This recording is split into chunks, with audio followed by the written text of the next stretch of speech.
Bom dia a todos, bom dia a todas, bom dia para você que está nos assistindo pela TV UFMA no Maranhão e pela Pop TV em Sobradinho e Porto Alegre. Sejam todos muito bem-vindos e bem-vindas aqui ao nosso ICL Mercado Investimentos.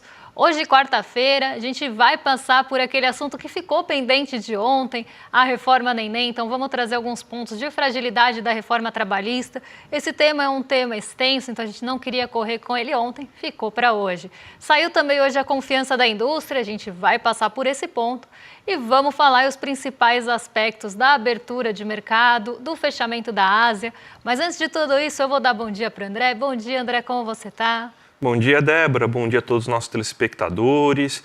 Hoje é dia da gente falar aí um pouco aí dessa pesquisa que a GV mostrou, muito importante aí da geração da reforma trabalhista, que muita gente aí quer ter carteira assinada, quer ser formalizada, mas não consegue. Vamos explicar tudo isso.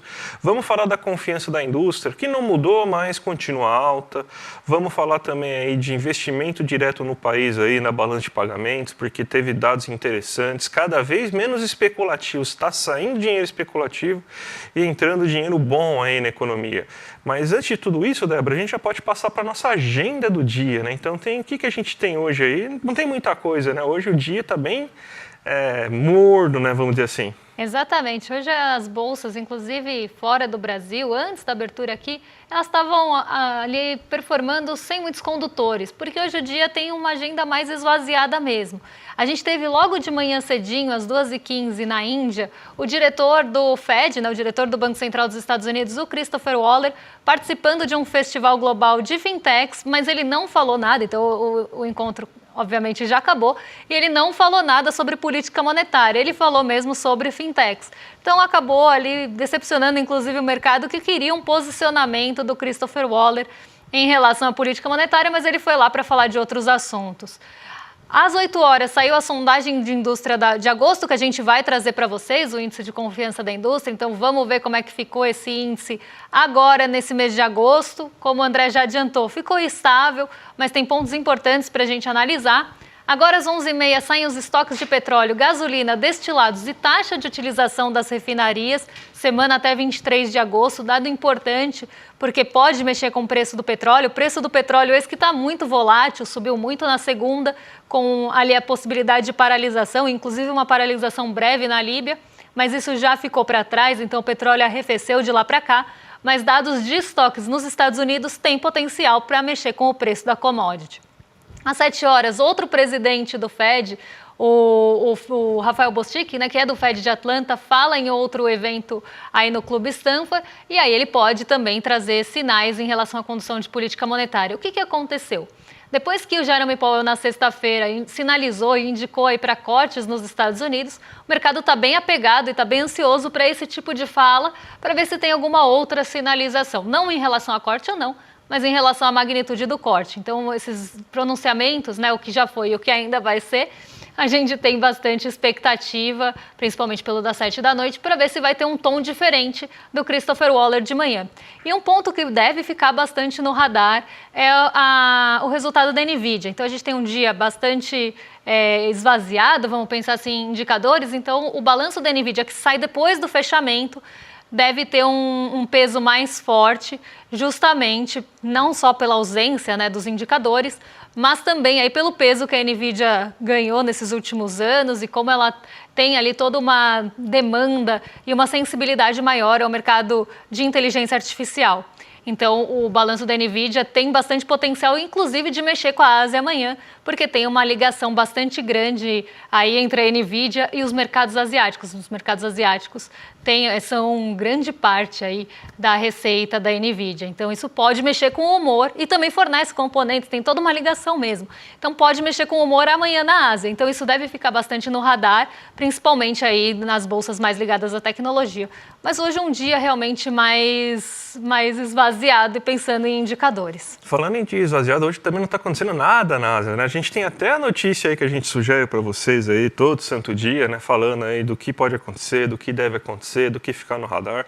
Mas está um dia muito morno aí para muita coisa e até na Ásia. E teve queda, mas sim, muito, sim, sem grandes novidades aí para explicar essa queda, né? Exatamente. As bolsas asiáticas, elas não foram ali nenhuma direção única, elas não caíram em bloco. mas a gente teve um destaque importante entre as quedas, então foi realmente um dia lá na Ásia bastante morno, bastante sem condutores, sem muito impulso, né, sem catalisadores importantes. Então a Ásia continuou mais ou menos no mesmo marasmo que estava, então respondendo ainda a quedas nos Estados Unidos. Então, realmente, repetindo muito do comportamento dos dias anteriores. Eu vou colocar aqui o Hang Seng para vocês na tela, porque o Hang Seng ele liderou essas quedas, né, entre as bolsas que caíram. O índice Hang Seng foi o que mais caiu. Então, a gente tem aí uma variação de 1,02% negativa no Hang Seng. Ele teve uma queda bem importante e bem puxada por ações específicas, ativos específicos, que acabaram frustrando aí com seus resultados trimestrais.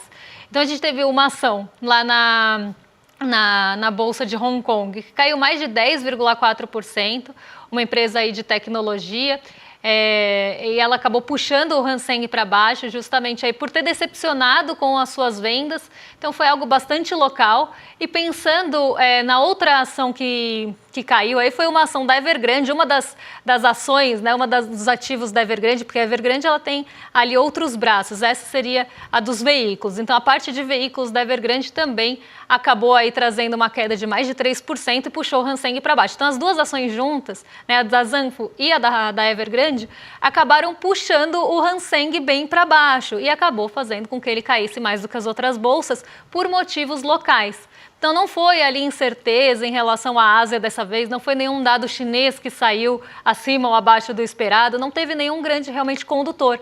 As bolsas acabaram reagindo mais a dados locais. E aí eu trouxe o Hang Seng aqui como exemplo, só porque ele caiu mais do que o resto e porque ele teve essas duas ações que puxaram muito aí para baixo por decepções com resultados trimestrais. Principalmente aí em relação a prejuízos, a Evergrande revisou os prejuízos para cima, então acredita que vai ter mais prejuízos nesse ano. E a outra empresa, a Zanfu, eu não sei se eu estou falando certo aqui, mas ela acabou tendo essa decepção com as vendas. O número de vendas ali caiu bastante.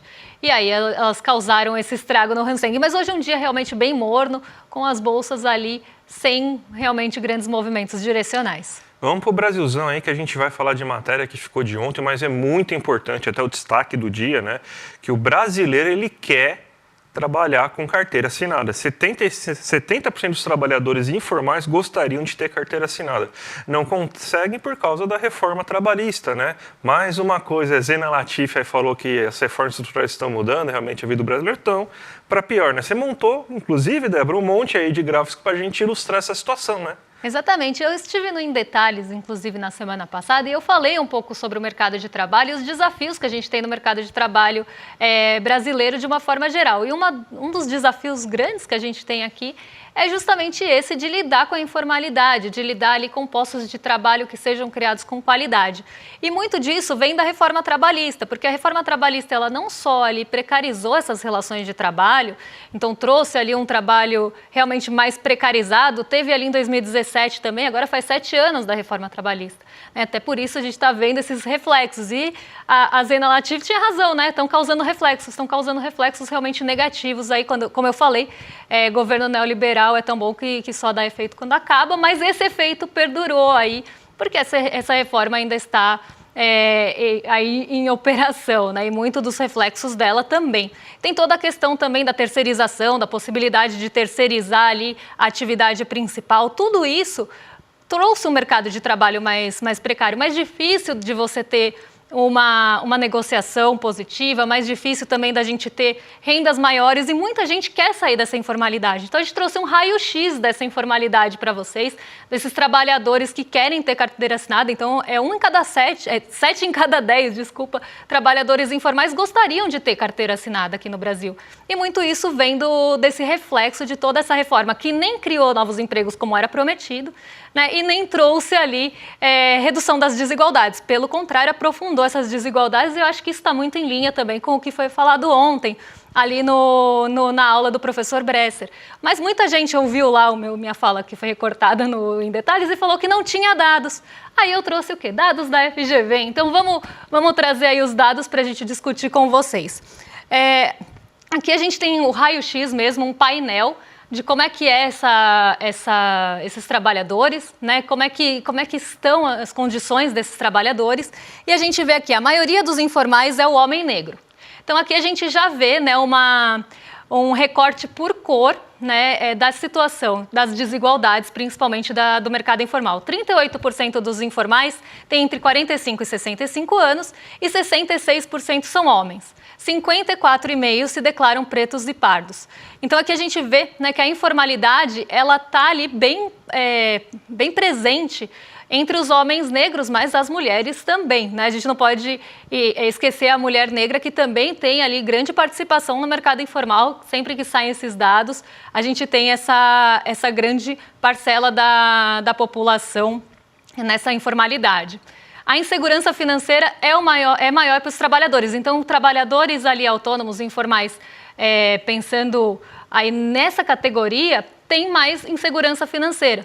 Enquanto apenas 45 deles conseguem prever a renda para o próximo semestre, esse percentual chega a 67,5% entre funcionários de carteira assinada. Então, poucos, né, menos que a metade dos trabalhadores informais e autônomos aqui do Brasil conseguem prever a renda para o próximo semestre, conseguem saber ali se vão ter renda suficiente ou não.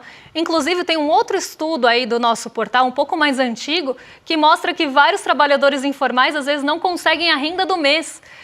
Então é uma situação bastante aí preocupante em relação à renda também. E aí o terceiro ponto de renda, a renda dos autônomos também varia muito. Então, além de não saber se vai ter uma renda no próximo semestre, a renda, né, o salário pode oscilar muito. O salário de 19,8%, quase 20%, pode oscilar mais de 20% de um mês para o outro. Então, não só a previsibilidade a longo prazo, mas do curto prazo também. Quanto que eu vou ganhar no mês que vem? Pode ser 20% a mais ou menos do que eu ganhei nesse mês. Então, isso traz também a insegurança financeira.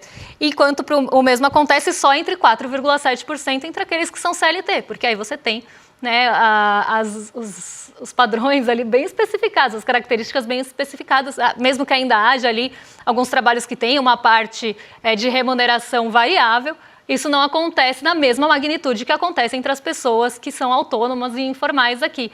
Então a gente tem esse retrato que é o que explica muito dessa característica dos brasileiros quererem a CLT. Não é à toa, eles estão se vendo ali num mercado imprevisível, que eles não sabem se vão ter salário no próximo mês ou não, se eles não sabem que vão ter salário no próximo semestre ou não, e com um recorte bem específico também, se a gente pegar gênero e cor. Então, pessoas ali em situação realmente que a gente tem todo esse machismo e esse também racismo estrutural no Brasil, e isso se reflete no mercado de trabalho. É o que a gente sempre fala aqui, uma coisa não está desvinculada da outra.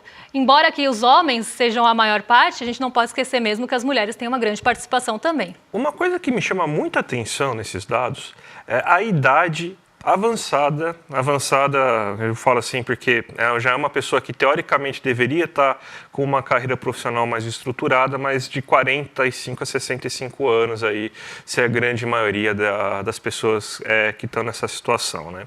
Se a gente for pensar, era para as pessoas mais jovens estar nessa situação de informalidade.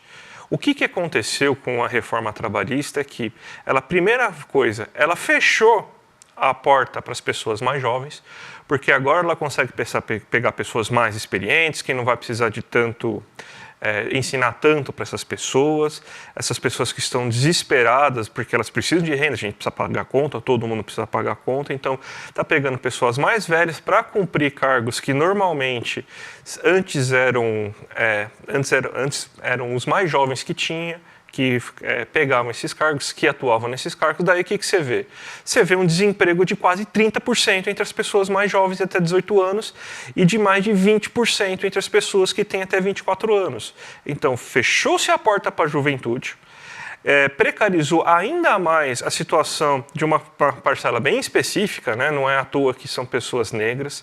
Então é mão de obra aí que eles acham que é barato, então você vai lá, você tirou o jovem e colocou o negro de 45 a 65 anos aí nessa condição de fragilidade, numa época de vida que não era para ele estar com essa condição de fragilidade, porque a lógica é quanto mais você fica velho, mais você avança no mercado de trabalho, mais segurança e mais condições aí trabalhistas você consegue, mas o que eles conseguiram com essa reforma trabalhista foi justamente isso. Isso aí é um absurdo, né? E por a gente ver como que a qualidade do emprego ainda está muito longe do que a gente via aí em 2012, 2013. A gente fala que o desemprego está recorde, mas a qualidade não está nem próxima ainda. Culpa de quê? Da reforma trabalhista, né? Exatamente. Até que, né, indo na linha do que o André falou, 65 anos, a pessoa já deveria estar prestes a se aposentar, mas a reforma da Previdência também dificulta, e muitas dessas pessoas informais não conseguem. A gente até trouxe um recorte de um outro estudo há algumas semanas, que mostra ali que as pessoas não conseguem contribuir com a Seguridade, com a Previdência. Então, na escolha ali, né, do que ela vai contribuir, ela vai deixar, se ela precisar comer ou contribuir com a Previdência, ela vai deixar a Previdência de lado. Então, é realmente uma precarização geral. E aí, André falou, né, da mão de obra sendo substituída por essa mão de obra que, por um racismo estrutural, acaba sendo vista como uma mão de obra mais barata. Me lembrou saudosa Elza Soares. Mas vamos seguir aí, que a gente tem mais dados dessa pesquisa para passar para vocês. Vamos ver aí o próximo gráfico, que é que autônomos ganham menos, né? Então, até um salário mínimo, 44% dos autônomos ganham aí até um salário mínimo, uma participação bem grande, né? Então, não é aquela coisa também, então vamos ter mais, vamos conseguir gerar mais postos de trabalho, que era uma das ali propostas da reforma trabalhista, e as pessoas vão ter mais autonomia, vão ter mais liberdade, vão ganhar mais aí. Se a gente pega aqui, né, a gente está falando de 85% ganhando entre 1 e 3 salários mínimos, né? Então, aqui também reflexos de desigualdade. Não, outra coisa, né? Vendem, né, que a CLT é atrasada, que a gente tem que fugir da CLT, aí vendem as maravilhas da pejotização. Pejotização é bom para quem ganha muito dinheiro, tá? Primeira coisa é isso. Para quem ganha pouquíssimo dinheiro, vive de MEI, é um desastre que não tem segurança social alguma. E você vê aí que justamente essas pessoas aí que estão na informalidade, então, basicamente, se não tem quase ninguém que ganha um salário decente. Mas daí eles veem que esse 1% que ganha 10 salários mínimos, aí está na informalidade autônoma, é o vendedor, é o vencedor. Esse é o exemplo a ser é o exemplo a ser observado, a gente tem que se inspirar nessa pessoa. Não, gente, é 1%. A base da pirâmide, 85% aí, está ganhando até 3 salários mínimos. Então, também se criou-se essa ideologia toda tosca, toda errada aí para tentar convencer você de que CLT não é bom, mas a gente consegue observar quem é CLT tem salários melhores, tem segurança social, inclusive quando você está com problemas, e tem salários melhores, né, Débora? Exatamente. Aí até, né, quem defende esse tipo de posicionamento deve estar aqui, né, nesse 1% que ganha até mais de 10 salários mínimos, que é uma porcentagem, inclusive, da população aí muito pequena. Mas vamos seguir, porque a gente tem mais recortes para trazer para vocês, né, recortes aí por renda e por cor do desejo de ser CLT, porque 7 ali em cada 10 brasileiros querem ser CLT, mas isso, se a gente pega recortes diferentes, a gente vê que não é de forma uniforme, ficou muito ruim, né? Mas não é uniforme. Então, a média geral entre os autônomos é 67,7%, que são esses 7 em 10, se a gente arredondar para 70% aí. Então, a média geral é essa, só que alguns outros recortes estão acima, inclusive, dessa média, principalmente quem ganha até um salário mínimo, entre as pessoas, né, que ganham até um salário mínimo e são autônomas, 75,6% gostariam de estar no emprego formal. Entre 1 e 3, 70%. Acima de 3 salários, 56%, ainda mais da metade. Então, aqui nem considera aquelas pessoas que ganham mais, que ganham ali mais de 10 salários mínimos, mas ganham mais aí de 10 salários. Isso está no estudo completo, mas tem essa divisão realmente por renda e por cor, porque se a gente pega também por cor, pretos e pardos, 68% gostariam de estar no mercado formal. E entre brancos, amarelos e demais, aqui segundo a pesquisa, 67,3%, também mais do que a metade, e acima da média, aqui muito perto da média, né, mas acima da média, principalmente se a gente pega pretos e pardos, porque realmente é isso, é uma exploração do trabalhador.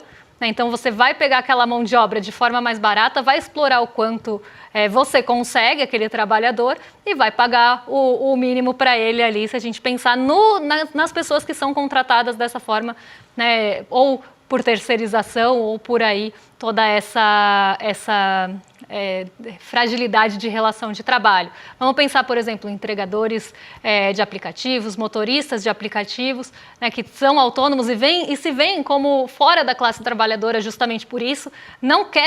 Muitos deles não querem que tenha qualquer regulação, porque acham que isso vai atrapalhar a liberdade, mas eles não estão vendo esse retrato completo de onde eles estão. Né? Eles não deixaram de ser trabalhadores, não deixaram de ser proletários aí, né, que precisam do seu trabalho realmente para botar uma comida em casa. E aí, quando a gente vê esse recorte do desejo por ser CLT, aqui fica muito claro quem realmente gostaria de sair dessa situação, quem não está sendo favorecido por ela. Eu acho interessante que, se a gente pega o recorte por cor, são porcentagens muito parecidas, então o recado é único. O brasileiro quer ser CLT, então não importa a sua cor, o desejo do brasileiro aí é ser CLT. Quando a gente pega por renda é bem interessante, porque aí a gente vê aí que quem não quer ser CLT, geralmente não quer ser CLT porque está reclamando de imposto. É aquela classe média aí que o GC adora falar, né? Pensa só com o próprio umbigo. Eu pago tanto imposto, não vejo aí, volta nos meus impostos.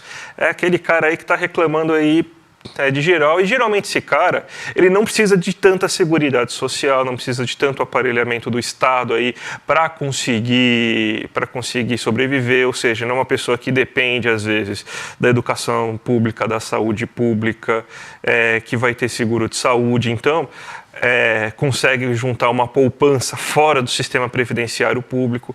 Mas para quem está precisando disso, que é acima de 70%, 75% para as pessoas que ganham até um salário mínimo, é óbvio que elas querem CLT, elas precisam de proteção social. Se elas quebram uma perna e elas vão ter que ficar afastadas, elas não vão ganhar dinheiro se elas não tiverem nessa proteção social, se elas não tiverem CLT. Elas não vão poder entrar, por exemplo, a famosa fila do INSS, né? Então vai, porque é depois de 15 dias. O cara que tem uma renda, que consegue juntar o dinheiro e tudo mais, às vezes até o próprio emprego vai lá, porque o cara tem um cargo um pouco melhor, ele consegue fazer o jeitinho, trabalha de casa, não sei o quê, e dá seus pulos. Mas a maioria não é assim, gente. Então você vê aí que quem fala mal de CLT, ou é porque é a classe média aí que não quer pagar imposto, que reclama aí de imposto, ou é o cara que realmente não quer pagar os encargos da CLT aí, que aí realmente é o dono do dinheiro, né? Aí tem o porquê. Mas o André puxou um tópico muito importante aí, até que eu queria fazer uma reflexão e um paralelo com o que a gente falou ontem. Porque o brasileiro, conforme ele vai subindo ali de patamares de renda, e conforme ele também vai saindo, né, por exemplo, o brasileiro que está ali no 1% daquela pirâmide que a gente viu ao contrário. Então, ele está lá no 1% dos que ganham mais de 10 salários mínimos. Então, ele passa a se ver fora da classe trabalhadora. Isso já é um dos propósitos também da reforma trabalhista, é você não deixar ali o trabalhador se ver enquanto classe trabalhadora, porque isso traz ali uma desorganização maior. Mas quando a gente vai para essa classe média aqui brasileira, começa a ter melhores patamares de renda, cada vez mais ele vai se vendo como se ele fosse rico no Brasil. Quando ele não é, ele ainda depende do seu salário para viver. A pessoa que é rica, ela não depende do seu salário para viver.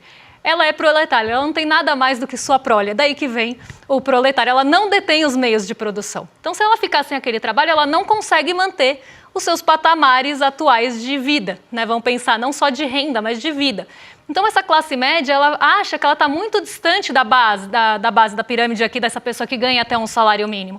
Ela acha que ela está muito distante da pessoa que presta um serviço para ela, por exemplo, na casa dela ou alguma coisa assim. Ela começa a se ver porque ela está ali no 1% da população, porque ela está ali numa faixa de renda que poucos brasileiros estão, ela começa a se ver mais perto do rico do que da pessoa que ganha até um salário mínimo, da pessoa que trabalha às vezes para ela começa a ter essa falsa impressão de si mesmo.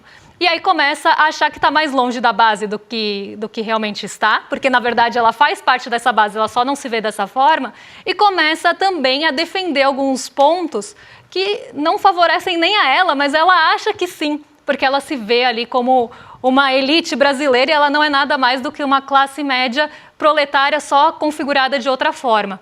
E isso faz com que tenha menor mobilização dessas pessoas, sim, mas não só isso, que elas comecem a defender esse tipo de posicionamento. Ontem, no nosso recorte, falando sobre a taxação dos super ricos, as pessoas espumaram um monte ali. Muitas defenderam, sim, mas muitas espumaram que isso seria maléfico, que não traria nenhum benefício para o país. E essa pessoa está se enxergando, por isso que a gente brincou ali no recall, pajeiro, pessoas que têm ali o seu carro mais caro, vocês não fazem parte. Não é com vocês que a conversa está direcionada, não é para vocês. Você pode se ver dessa forma, mas não é você. Então, muita gente às vezes, mas eu tenho um supermercadinho, eu tenho um meu negócio, mas você ainda depende dele para viver. E isso faz com que a pessoa tenha essa falsa sensação. E aí eu quis fazer esse paralelo justamente por isso, porque as pessoas acham que é com ela, mas não é. Você está mais perto de um salário mínimo aqui da base da pirâmide do que qualquer elite brasileira, pode ter certeza. Sabe onde a gente viu isso muito bem, Débora? Na aula que a gente teve ontem aí com o Bresser Pereira, o fracasso neoliberal aí. E a gente tem o replay liberado para vocês hoje, gente. Então hoje vai ter replay. Então clica lá aqui, ó, iclmercado.com.br, vá lá e se inscreve aí para você ver o replay dessa aula aí que eu vi, foi imperdível. O Gessé Souza apareceu aí na conversa também, o Eduardo também falou bastante, a parte do Bresser aí sempre imperdível, explicando as nuances aí do mercado do neoliberalismo. Então, gente, valeu muito a pena, então não perca, gente. Aproveita que o replay está liberado e veja novamente. Quem não viu, veja. Quem viu, vê de novo aí que vale muito a pena. Exatamente, vocês pediram e a gente liberou o replay dessa vez. E esse assunto tem tudo a ver com o que a gente estava falando até agora. E agora vocês ficam na sequência aí com o Rolê ICL, com o William De Luca e Guga Noblat. Amanhã a gente volta para trazer os assuntos que ficaram de hoje, outros assuntos também que saem amanhã, saem vários índices de confiança também amanhã. Então um beijão. E até amanhã, pessoal. Até mais, gente. Tchau, tchau. A aula com o professor Bresser Pereira foi histórica. Finalmente as pessoas poderam entender o que é essa história de neoliberalismo e por que ele distribui tanta miséria e injustiça. Mas isso ensinado por um dos maiores professores do nosso tempo, um ex-ministro da Fazenda, uma referência em economia. E ele mostrou uma vivacidade, uma lucidez e uma força de pensamento aos 90 anos que são inspiradoras. Muita gente está pedindo para poder assistir a aula novamente. E muita gente que não assistiu está pedindo para, de qualquer maneira, poder assistir essa aula. Então, a notícia boa é que a gente liberou o replay e ele vai ficar por pouco tempo disponível para você poder assistir. Essa aula inédita, histórica e maravilhosa para entender qual o grande problema que a gente vive e quais alternativas para a gente superar esse modelo. E no final, uma surpresa que a gente preparou para o pessoal que assistiu e que vai ser válida para você também. Um presente que acho que você vai gostar. Boa aula!